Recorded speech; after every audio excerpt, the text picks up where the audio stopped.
मतांनी राहुल आवाडेंनी आपली जी आघाडीची कायम आहे ती कायम ठेवलेली आहे. जे शरदचंद्र पवार गटाचे उमेदवार आहेत, मदन कारंडे, हे सुरुवातीपासूनच पिछाडीवर आहेत.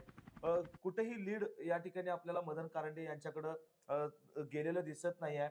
काय कारण असतील या ठिकाणी जर खरं बघायला गेलं तर इचलकरंजी विधानसभा मतदारसंघामध्ये चालतं ते गटातटाचं राजकारण चालतं. सोकूड पाणी प्रश्न असेल किंवा इचलकरंजीचा पाणी प्रश्न असेल, ह्या ठिकाणी महत्वाचा ठरला.